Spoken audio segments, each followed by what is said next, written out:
chapter with the next type of word problem. ये जो problem है हमारी ये वर्क एंड टाइम पर बेस्ड है, वर्क एंड टाइम। जैसे कि मैं एक ये एग्जांपल लेकर चलता हूँ। हमारे पास जो ये एग्जांपल है क्या है, 2 women and 5 men can finish a work in 4 days। मतलब 2 women and 5 men when they work together, अगर दोनों ही मिलके इकट्ठा काम करते हैं, they finish the work in 4 days। The second condition in the question is while 3 women and 6 men, मतलब 3 women और 6 men अगर इकट्ठे काम करना स्टार्ट करते हैं, they finish the work in 3 days।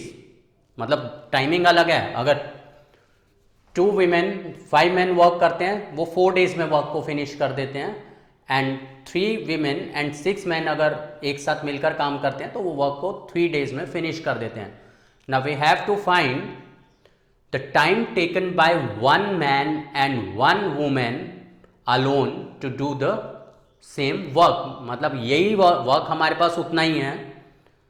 अब हमें फाइंड आउट करना है कि ये जो वर्क है, अगर 1 man और 1 woman, अगर 1 man अगर अकेला काम करता है तो कितने डेज में फिनिश करेगा, एंड 1 वुमेन अगर वर्क करती है तो वो कितने डेज में फिनिश करेगी। हमें यहाँ पर फाइंड आउट क्या करना है, we have to find the time taken by 1 man and 1 women. तो हम अज्यूम कर लेते हैं, suppose 1 women takes x days to finish the work.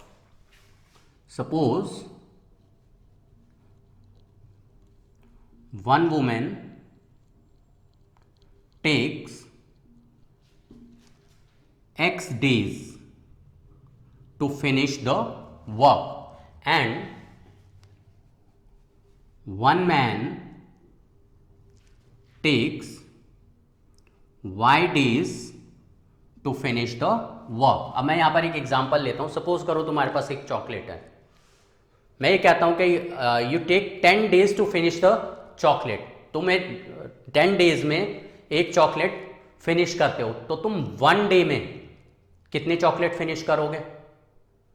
1/10, मतलब कि 10th पोर्शन ऑफ, अगर तुम 10 days में 1 चॉकलेट फिनिश करते हो तो 1 day में तुमने कितना यूज किया, चॉकलेट को कितना खाया?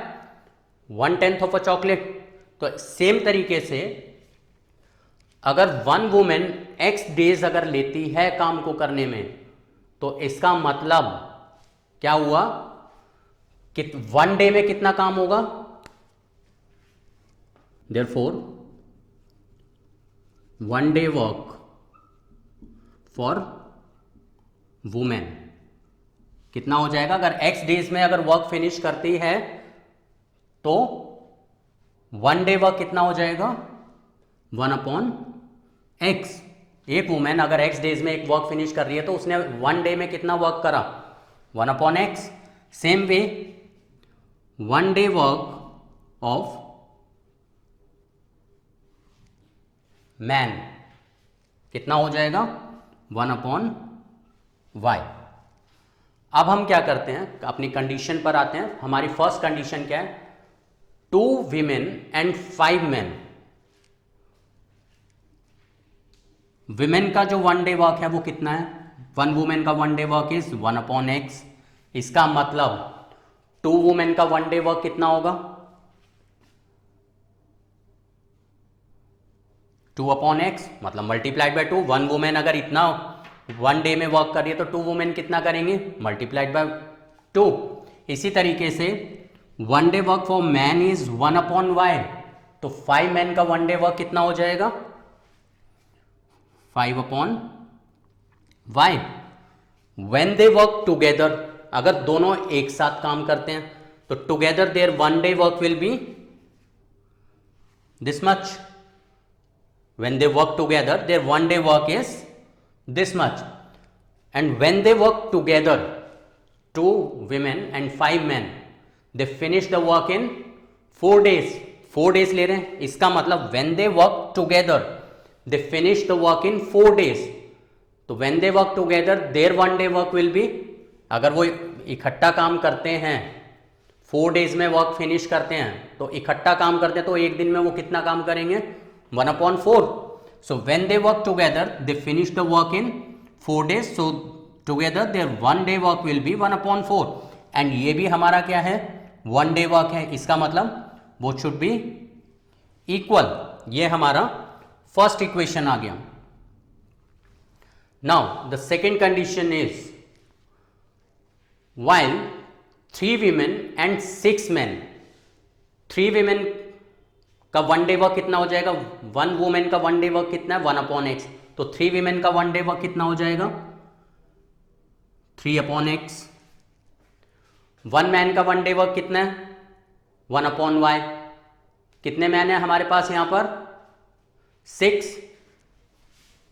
6/y. When they work together, their 1 day work is this. And in this case, when they work together, they finish the work in 3 days.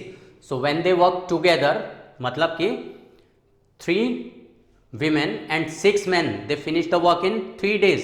तो इसका मतलब उनका 1 day वर्क कितना हो जाएगा, 1/3. अब हमें क्या करना है, ये हमारा first equation and this is second equation.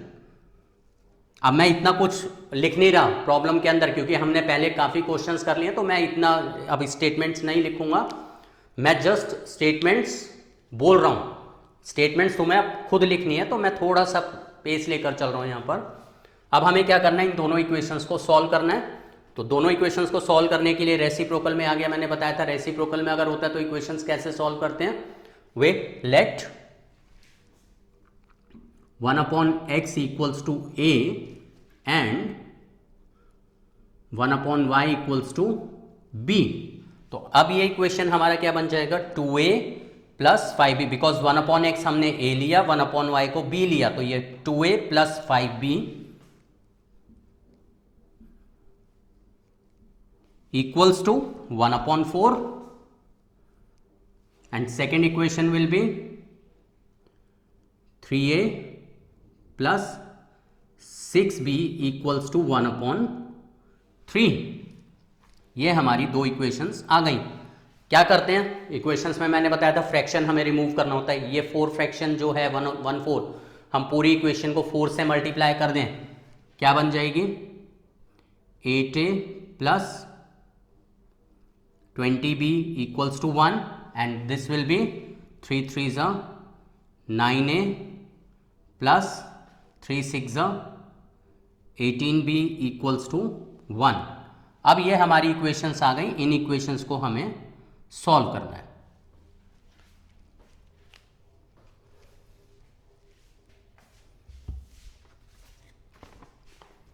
सी हमारे पास जो ये इक्वेशंस हैं, 8a plus 20b is equal to 1 and 9a plus 18b is equal to 1. ये दो हमारे पास इक्वेशंस आ गई. अब हम क्या करते हैं, इन इक्वेशंस के अंदर क्या है equation, 8a plus 20b equals to 1, 9a plus 18b equals to 1. ये हमारी 2 इक्वेशंस जो हैं लीनियर इक्वेशंस फॉर्म हो गई. अब हम क्या करते हैं, जो फर्स्ट इक्वेशन है हमारी ये वाली, इसको हम 9 से मल्टीप्लाई कर दें एंड इसको 8 से. इसको 9 से इसको 8 से मल्टीप्लाई करेंगे, 72a plus 180b equals to 9, 72a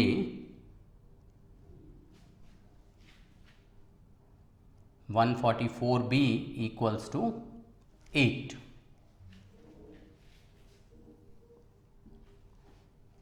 क्या करते हैं, सब्ट्रैक्ट कर दें इक्वेशंस को. ये कैंसिल हो गया. ये कितना बचा हमारा, 36b equals to 1. So b equals to 1/36. हमारे पास b आ गया.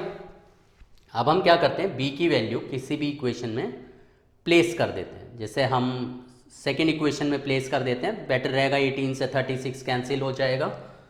सो this will be 9a plus 18 into b. b is what, 1/36 equals to what, 1. So 9a is equal to 1 minus 1/2, 9a is equal to 1/2, so a is equal to 1/18। a हमारा क्या था 1/x, इसका मतलब 1/x is equal to 1/18, therefore x is equal to 18। b हमारा क्या था 1/y, b हमारा कितना आया 1/36,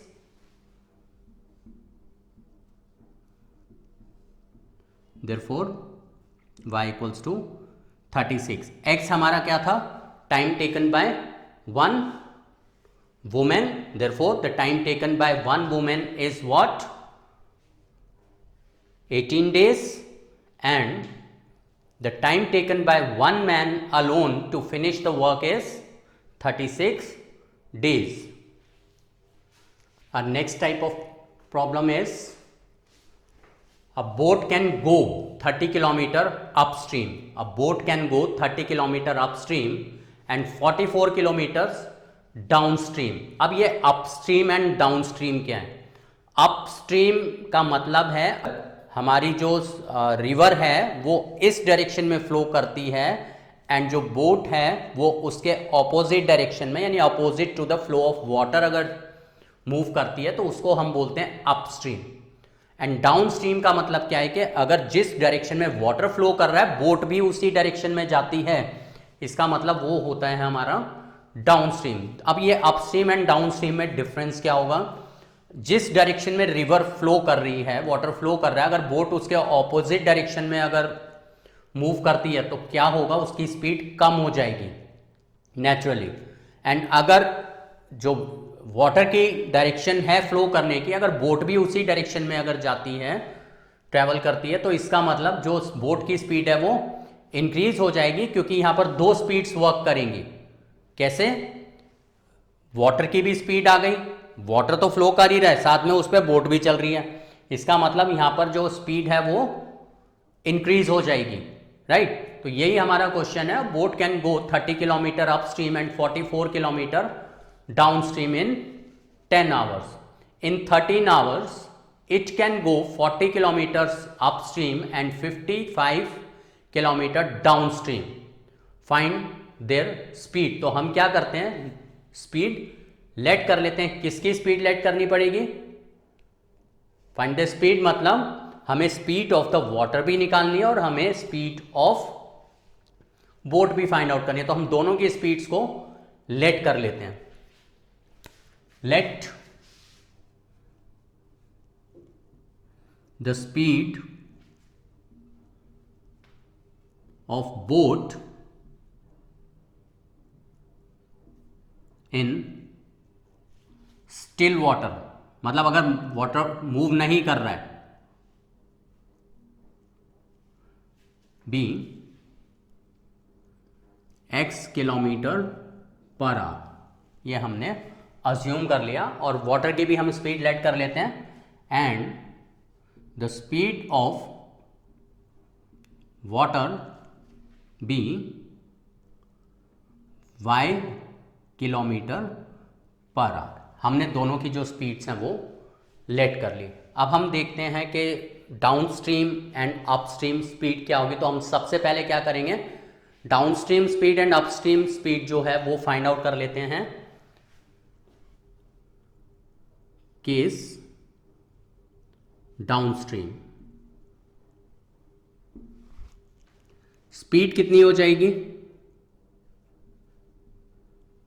दोनों की स्पीड ऐड हो जाएगी, यानी बोट की स्पीड में वाटर की स्पीड ऐड हो जाएगी। अपस्ट्रीम के केस में क्या होगा, जो नेट स्पीड है हमारी, this is what the net speed. Net speed हमारी क्या हो जाएगी, जो बोट की स्पीड है, बोट इस डायरेक्शन में आ रही है, इसकी स्पीड है x kilometre per our, water इस डायरेक्शन में फ्लो कर रहा है, इसकी स्पीड है y किलोमीटर पर आवर। तो इसका मतलब जो नेट स्पीड है वो कितनी हो जाएगी, x minus y kilometre per our. इसमें यह ध्यान रखना है कि बोट की स्पीड में से वाटर की स्पीड माइनस होगी, वाटर की स्पीड में से बोट की स्पीड माइनस नहीं होगी, because speed of the boat should be more than the speed of water, वरना तो उसी के साथ बहती चली जाएगी। डाउनस्ट्रीम के केस में ही हमने जो डिस्टेंस है वो कितना ट्रैवल करा है, downstream distance covered is 44 kilometre,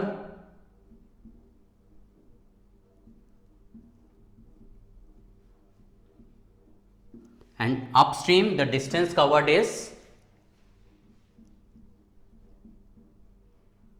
what 30 kilometre. ये हमारा फर्स्ट कंडीशन में नेट स्पीड तो दोनों केसेस में सेम रहेगी, but in the first condition उसने 44 डाउनस्ट्रीम डिस्टेंस ट्रेवल किया है एंड अपस्ट्रीम उसने 30 किलोमीटर डिस्टेंस ट्रेवल किया है।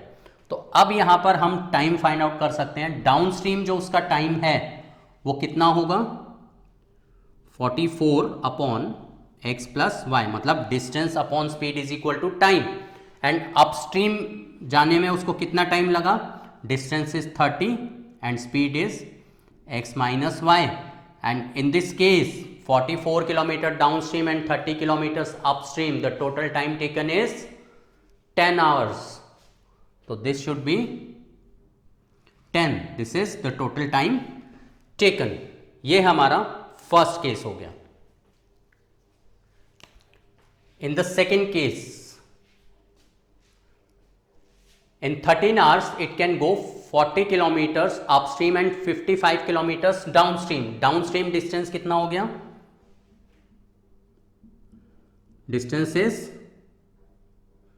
55 kilometers and upstream 40 kilometers।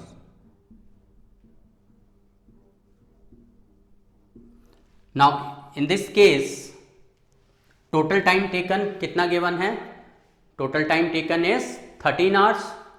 तो यहां पर डाउनस्ट्रीम में हमारा जो टाइम टेकन है वो कितना हो जाएगा, distance upon speed, and upstream time taken is distance upon speed and the total time taken is what, 13 hours. ये हमारे पास दो इक्वेशंस आ गई। अब हमें क्या करना है, इन दो इक्वेशंस को सॉल्व करना है। सी, ये जो हमारी दो इक्वेशंस हैं इसमें हम फिर से क्या करते हैं, अज्यूम करना पड़ेगा, फ्रैक्शन में आ गया वही जो हमारा प्रोसीजर था कि जब भी अगर कोई चीज़ वेरिएबल हमारा डिनोमिनेटर में है तो हम उसको अज्यूम कर लेते। So will let 1 upon x plus y equals to a and 1 upon x minus y equals to b। तो जो हमारा फर्स्ट इक्वेशन है, फर्स्ट इक्वेशन हमारा क्या हो जाएगा, 44 a plus 30 b is equal to 10। And जो सेकेंड इक्वेशन है हमारा वो क्या बन जाएगा, बिकॉज 1 अपॉन एक्स हमारा क्या है a and 1 upon x minus y क्या है b। So 55a plus 40b equals to 13। अब हमें इन दोनों इक्वेशंस को सॉल्व करना है। क्या करते हैं, डायरेक्टली हम इसको, this is 44 upon 55, this is 30 upon 40। तो ये बेटर है, इसको हम 4 से मल्टीप्लाई कर देते हैं एंड इसको 3 से मल्टीप्लाई कर देते हैं। ये हमारा कितना हो जाएगा, 176a plus 120b is equal to 40 and this will be 165a plus 120b is equal to 39। Subtract कर देते हैं, ये कट हो गया। 11a is equal to 1, a is equal to 1 upon 11। a का वैल्यू 1 अपॉन 11 फर्स्ट इक्वेशन में place कर देते हैं। 44 into 1/11 plus 30b is equal to 10। इस इक्वेशन में प्लेस कर दी a की वैल्यू 11 4 सा, so 30b equals to 10 minus 4 6, b is equal to 1/5। हमारे पास a आ गया, हमारे पास b आ गया। हमने a को क्या अज्यूम किया हुआ था 1/x plus y, that means 1/x plus y is equal to 1/11। This implies x plus y is equal to 11। एक ये इक्वेशन आ गई हमारे पास। एंड सेकेंडली हमने b 1/x माइनस वाई को अज्यूम किया हुआ था 1/x minus y is equal to b is what 1/5। This implies x minus y is equal to 5। एक और हमारे पास इक्वेशन आ गया, रेसिप्रोकल कर दिया। अब हमारे पास ये दो इक्वेशंस आ गई। नंबर तुम अकॉर्डिंगली मार्क कर लेना अपने इक्वेशंस को 1 2 3 4 एंड सो ऑन, जो भी है मैं डायरेक्टली कर रहा हूं। Now we have two equations, x plus y is equal to 11, x minus y is equal to 5। Now we add these two equations, ये कट हो गया, 2x is equal to 16, x is equal to 8। x हमारा 8 आ गया। x क्या था हमारा speed of the boat in still water, therefore the speed of boat in still water is what 8 kilometre per our. And y हमारा कैसे निकलेगा, हम क्या करते हैं x प्लस वाई अगर हमारा 11 है, x plus y is 11, 8 plus y equals to 11, so y is equal to 3। And y हमारा क्या था speed of the stream, so speed of the stream is 3 kilometre per our.